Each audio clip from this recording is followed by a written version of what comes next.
Demon Emperor Chapter 638 hanggang 639. Nagpapatuloy. Magsindi muna tayo ng lampara. Paggabi na eh. Chupa, ano na ang gagawin natin? Kailangan muna nating malaman kung sino sila at sino ang kalaban natin. Saka tayo magwawagi sa laban na ito. Kaya bago nating pag-usapan ng problema, alamin mo muna natin kung sinong kinakalaban natin. Eto kasi yun, makinig kang mabuti, Kupal. Nung umalis kami papunta sa pagtitipon ng 2 dragon, pagkalipas ng 2 linggo, napadaan kami rito at tumigil muna kami sa bar. May nakilala kaming pula ang buhok na bata. Masama ang tingin niya sa amin. Sigurado ako na walang duda. Isa siyang masamang cultivator. Tama ka sa sinabi mo. Kagagawan talaga ito ng isang masamang cultivator. Ang batang yan ay pinagpipilitan niya ang sarili niya sa mga sister namin. Kahit hindi siya pogi. Kaya naman ang batang master namin ay minura siya. Kaya naman bigla siyang nagalit at nagkatampuhan. Wala siyang magawa dahil may kasama kaming 3 matanda. Kaya umalis na lang siya. At nangyari na nga ang mga kinatatakot namin sa mga sumunod na araw. Lahat ng mga tao dito sa lugar na to ay bigla silang nawala na parang bula. Pinagmamadali kami ng mga matatanda na umalis na. Pero ang batang master, Nawala rin pala siya ng parang bula. Now I know. tama ka, ang batang master namin ay mahina.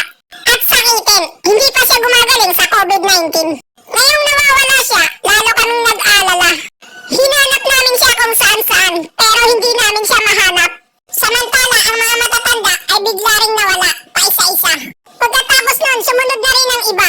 Kapag lumabas kami at naghanap, nababawasan kami ng nababawasan. At ang nagawa lang namin ay gumawa ng harang. At sa umaga lang kami kumikilos. Ganun pala ang nangyari sa kanila. Ngayon, Matik, alam na natin ang punot dulo nito. Pinaglalaruan lang kayo ng masamang cultivator. Tinatawag itong Tom and Jerry. Ano ang ibig niyong sabihin sa Tom and Jerry? Isa itong laro na ang pusa ay si Tom. At paglalaruan niya ang dagang si Jerry bago niya kainin. Gusto niya munang pahirapan ito at makita na naghihirap. Bakit pa gagawin ng salarin na unti-unti kayong kunin ng ilang araw? Kayang-kaya niyang kunin ang lahat ng mga tao dito, kasama na ang mga matatanda niyo. Kung kukunin niya kayong lahat na bilanggo, ay madali lang sa kanya. Pero pinili niyang iparanas sa inyo ang isang nakakatakot na karanasan. Yung nauubos ng mga kasama mo araw-araw at natatakot ka na araw-araw dahil ikaw na lang mag-isa sa mundo. At yun ang tinatawag na larong Tom and Jerry. Ako, ginagawa ko rin ang ganong laro kapag tinatamad ako. Pero ngayon, wala na akong ganang gawin yun dahil hindi nakapanapanabik.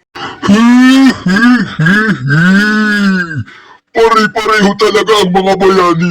Kami rin, ginagawa rin namin yun. Pero ngayon, naging venerables na kami. Wala na kaming oras. At nawala na rin kami ng gana rito. Sa totoo lang, nung kabataan namin, sakit talaga kami sa ulo. Lagi kaming nanggugulo at lagi rin napapalo. Mga walang hiya talaga kayo. Pare-pareho kayong mga masasamang cultivator. Walang maganda sa inyo. Puro kayo masama. Pinaglalaruan niyo ang buhay ng ibang tao. Sister, paano sila naging tao sa ganitong ugali nila? Ha ha ha. Di ba sinabi ko na sa inyo na masasama silang tao? Kaya matuto na kayong tanggapin yun. Ano na ang balak mo? Bakit hindi ka pa rin gumagalaw? Bakit kaya nakatingin sa akin ng mahal ko na baby ko, my love so sweet? Bakit tinitingnan mo ako ng ganyan? Tumutulong lang naman ako sa mga natatakot na above. Bilang batang master, natatandaan ko pa yung mga magagandang araw natin. Pero sa tingin ko, patay na siguro sila ngayon. Kung ganun tinatanggap mo pala ngayon na nandyan pa rin ako sa puso mo. Oo naman, yun ang pinakauna sa lahat ng bagay. Ang bata ay mahilig maglaro, kalmado ang kanyang pag-iisip at matalas ang kanyang paningin. Dahil kung hindi, kinuha niya na kayong lahat sa 1 minuto lang. Dahil kasama kayo sa laro niya, isa-isa lang ang pagkuha sa inyo. Kinuha niya ang sakitin na may COVID-19 na batang master niyo para ibitag kayo dito at magawa niya ang pagpapakasaya sa kahit anumang gustuhin niya. Huwag mong pinagsasalita ng batang master namin. Wala siyang COVID-19. May sakit lang siya. Si Stewardess Chupa ay matalino at malaki ang karanasan makatungkol sa mundong ito. Bilang nakakatanda sa inyo, masasabi ko sa inyo ng madalian kung anong klaseng laro ito. Dahil maraming beses na namin ginawa ito nung kabataan pa namin. Totoo yang sinasabi mo. At ang batang ito ay pakiramdam niya ay magaling na siya sa larong ito. Iniisip niya na walang makakatalo sa kanya dito. Kaya naman ang kanyang puso ay punong-puno ng saya na may kasamang yabang at tiwala sa sarili. Marami na kaming naging karanasan na mas mahirap pa dito. Nung mga bata pa kami na walang kamuang-muang na nag-enjoy pa. Kaya sinasabi namin na hindi na kami naglalaro ng Tom and Jerry. Nakapokus na lang kami sa pagpapalakas ng aming lakas. Ang batang ito ay mababaw pa ang kanyang puso at damdamin. Baguhan pa lang siya kaya madaling masaktan. Nagkaroon tuloy ng maraming butas ang kanyang malaking plano dahil sa kayabangan niya. Laban sa naglalaro sa amin na masamang cultivator, ang mga bitiranong nasa harap ko ang pinakamagaling sa trabahong ito. Pero bakit si Chupa ang nagbibigay sa akin ng feelings na mas magaling at matalino kaysa sa mga matatanda? Ito na ang gagawin natin at napagpasyahan. Ang kupal na to ay pinilit kayo ng husto. Malapit na kayong maging baliw sa nakalipas na 2 linggo na to. Nilinis niya ang buong lugar para mawala kayo sa mood at para magkaroon siya ng pagkakataon na may sagawa ang plano niya. Pero hindi na inasahan na bigla kaming papasok sa eksena. At ang ignoranteng dalagita na to, nakita niya lang na naninigas ang mga katawan ng kasama ko. Biglang pumasok sa isip niya na ako ang may kagagawa ng lahat. At dumiretso siya sa akin patakbo at inatake ako na parang baliw. Hawak-hawak niya ang isang matulis na sandata.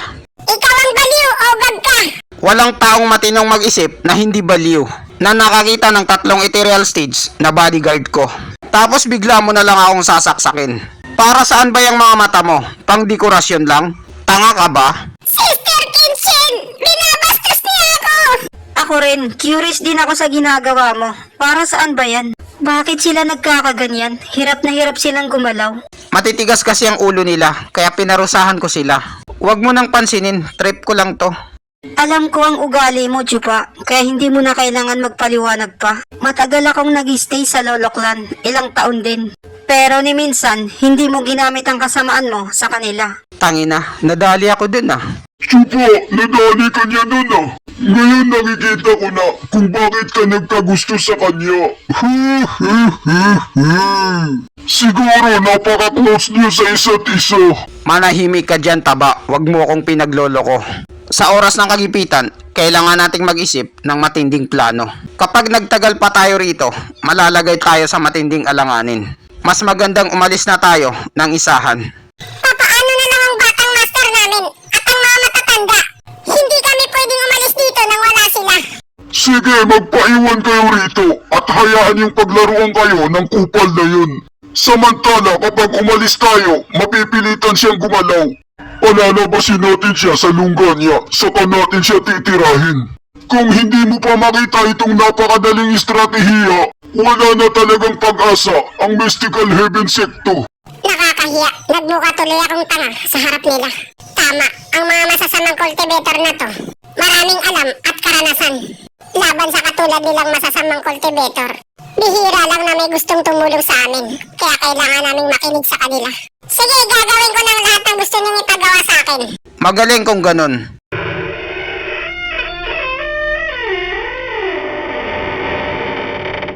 Anong nangyari sa harang natin? Paano nakapasok ang ulap sa loob? Ang lahat ba ng mga kasamahan mo ay nawawala kapag gabi? Oo, gabi sila nawawala. Kung ganun, nagkusa ng umatake ang kupal na to. Gusto niya na tayong kunin lahat bago siya umalis. Anong sabi mo? Pero bakit ngayong gabi? Hindi kaya naubusan na siya ng oras? O baka naman, may nawala ba sa mga kasamaan mong mag-aral sa nakalipas na ilang araw? Walang nawala sa kanila. Magmula nang ginawa namin ang harang na to. May pagkakataon siyang umatake, pero ba't naghintay siya ng matagal? Oo nga pala, ang matandang hukluban na yon. May nawala ba sa mga mag-aral habang nakatali ang matandang hukluban na yon? Tama ka, walang nawala sa kanila, ni isa. Kung ganon, ang ibig mong sabihin, ang matandang hukluban na yun ang may kagagawa ng lahat. At hindi ang bata. Ano yung pinagsasabi mo dyan na walang kwenta? Ang matandang yon ay kayang-kaya kanyang ipadala sa kabilang mundo kahit anong oras. Ang kupal na yon ay takot sa matanda. Pero ngayon nawala na siya, maaari ninang gawin ang lahat ng gustuhin niya. Kung nalaman ko lang kaagad, natrato ko na sana ng maayos ang matandang yon at nabigyan ng maraming alak. Napakabobo ko talaga. Bakit hindi ko nakita agad? Nakakainis talaga. Tumigil ka ng magdrama dyan, ang nangyari na ay tapos na. Itigil mo na yung pagsisi sa sarili mo at umakyat ka na. Tara na baby ko, my love so sweet. Kailangan nating dumistansya sa ulap na to. Habang magkahawak ang ating kamay. Palagi siyang cold sa akin. Pero at least, may lugar pa rin ako sa puso niya. Stewardess Chupa, paano naman kami? Huwag mo kaming iiwan. Puro na lang landian ang inatupag mo. Master, pwede bang tanggalin mo na ang lason sa katawan namin? Maghintay muna kayo hanggat hindi pa natatapos ang lahat. Chupa, emergency to. Tanggalin mo ng lason sa katawan nila. Ha ha ha! Tatanggalin ko yung lason? Bobo ka ba? May isa akong salita at hindi na yun magbabago. Mas magandang nagsimula na kayong tumakbo kaysa magsayang ng oras sa kakadaldal. Anong sabi mo? Tangina mo ka! Hayop ka talaga, Chupa. Wala kang kwenta. 1, 2, 3, 4, 5, 6, 7, 8. 8, 7, 6, 5, 4, 3, 2, 1. Magaling, ganyan nga. Parang hindi ko yata sila nabigyan ng malaking pabuya para makapagtrabaho ng husto hanggang ngayon. Chupa, hindi ito ang oras para mag-training sila. Hindi natin alam kung anong nagtatago sa ulap na yan. Ayokong mangyari na ikaw na lang ang matira. Nalalahok sa pagtitipon ng 2 dragon. Kaya nga kasama yan sa mga rason. Kailangan muna nating subukan kung anong mayroon sa ulap na to. Nababaliw ko na talaga. Papaano ng pagtitipon ng 2 dragon kapag nabigo sila? Relax ka lang. Hindi mo pa ba nahuhulaan kung anong gusto ng kupal na yan? Naglalaro lang siya ng Tom and Jerry. At naniniwala ako na ikukulong niya sila pagkatapos. At iniisip ko rin kung gaano niya sila kabilis kukunin. Kahit gaano pa siya kalakas, ang pagdakip sa mga tao sa buong lugar na to ay mahirap. Mas madali na lang kung patayin niya silang lahat. Ito lang ang natatanging paraan para makaalis tayo sa lugar na to. Gamit ang ulap na yan. Napakakalmado niyang mag-isip kahit delikado na ang lagay namin. Ang Demon Simeng Sekto, nakakuha talaga sila ng isang talento. Tama ka, magiging ayos lang sila. Pansamantala, nakalimutan ko kasi. Tulong! Iligtas niyo ako! Iligtas niyo ako! Itay! Anak ko! Nag-air! Ano yun? Bigla na lang silang nawala na parang bula. Kakaiba ang bagay na to. Ang pagkuha sa kanila ay hindi sila namatay, hindi rin sila nahuli. Pero bakit hindi na namin sila maramdaman? Bigla na lang silang nawala na parang bula. At dito nagtatapos ang chapter 638 hanggang 639. Maraming salamat po sa panunood nyo. Mag-subscribe para laging updated sa buhay ni Chupa.